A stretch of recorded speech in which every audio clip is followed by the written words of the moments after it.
YTPC, what's up? It's your buddy Tillerman708 back with my crazy hat because Charlie said he liked it. Charlie, if for nothing else, because I sport the hat that you love so much, I'm going to call you out. I'm going to say the next time you post a video, you need to have one of those, as much as you're on the boat and all that, you need to have one of those little captain hats.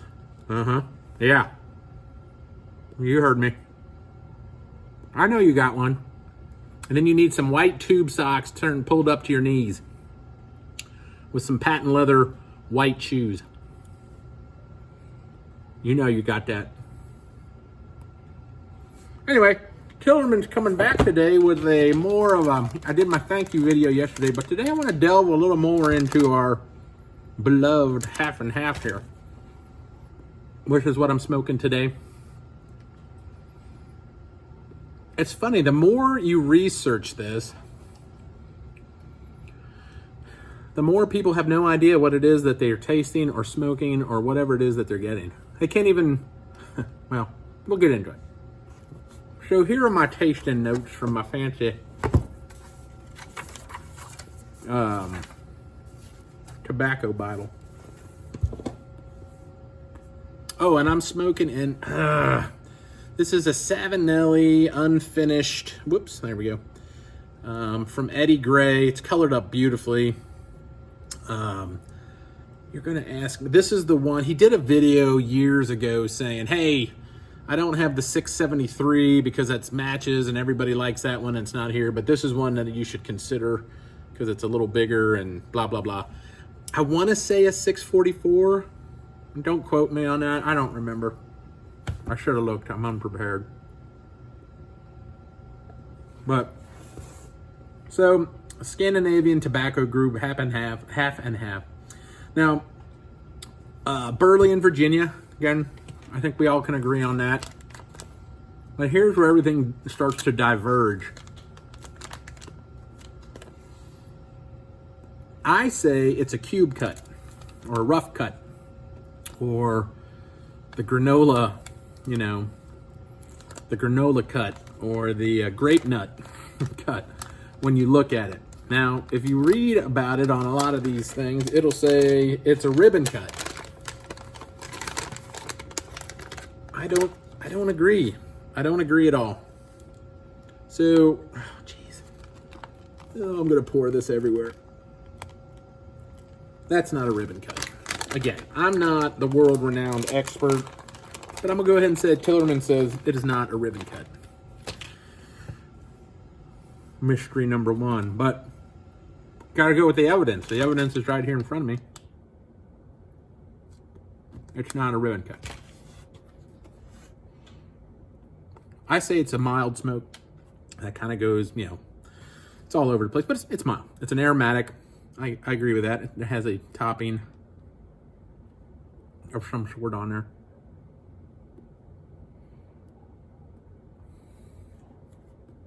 So a very mellow and enjoyable smoke. There's a chemical taste at first. So when you first light up in it, I feel like there is a slight chemical taste there, but it quickly gives way. You can pick out a liquor or alcohol topping to it. The tin note, you get a lot of raisin, kind of the dark fruit again. But you also get some baking spices. And I never picked it myself, but a guy mentioned it in one of my comments yesterday. Cardamom, perhaps. Now, Paladin swears he gets the anise flavor. Anise. Licorice. I don't necessarily get that. I'm not... A lot of people say they get it. Maybe I'm just not picking up on it. But anyway, there's a baking spice in there for sure. And then you still get some of the grassy hints in there. But either way, it's an enjoyable smoke.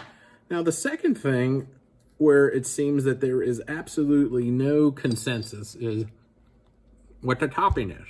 Alcohol. Cardamom. Anise. And one of the review pages says, and I think it was on Pipes and Cigars, says it's topped with cherry. Okay. Now maybe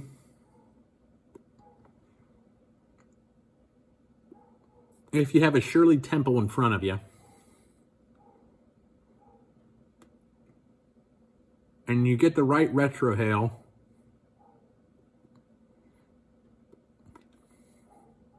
maybe you could pick up on a maraschino-esque flavor. But again, I'm not buying it.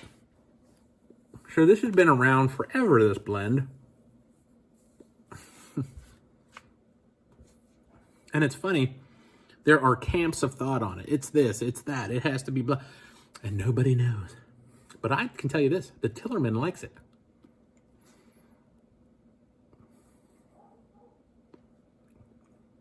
And years ago, I tried it, and I hated it. It was like bad. It was just not good at all. And it was funny, I was thumbing through some of the archives, and I ran across our friend Matches, and he says that there was a time where they just effed up the recipe. Like, it was all jacked up.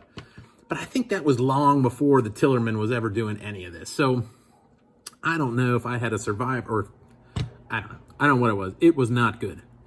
This has been very enjoyable. But my take on it is, and here's where I'm going to go out on a limb. I think it's kind of an outlier. So yes, it's a Cadre blend. Yes, it's been around forever. I'm not sure if it's 100% on the same plane as Carter Hall, Prince Albert, Sir Walter, and Half and Half. Yes, some of the components are similar. This one is a Burley and Virginia. Some are just Burley.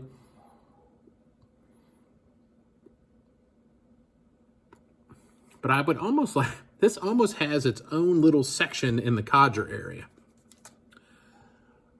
It's a little sweeter than some of the others, which the Tillerman likes, if I'm smoking a Cadre.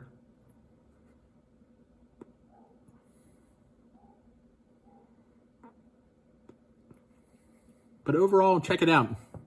I enjoy it. It's burns fast. So I even packed this one a little tighter, and it burns pretty good. So I think it's that cut, how you do it, how it's more susceptible to heat and flame. But yeah, give it a shot. Tillerman says currently his favorite Cadre blend. Now that being said, I got a billion people telling, well, not a billion, but I got a lot of people during my GAW saying, hey, try Carter Hall. So I'm going to hold off. I'm going to try that again before I say it's my absolute favorite. But if I had to pick between currently Sir Walter, which used to be my go-to Cadre, and or Half and Half is going to be my pick from now on, currently. That's all I got for now. Till next time, it's Tillerman 7 saying, wait a minute. You heard me, Charlie. Captain's hat, white socks, white patent leather shoes. Till next time, Tillerman 7 saying, see ya!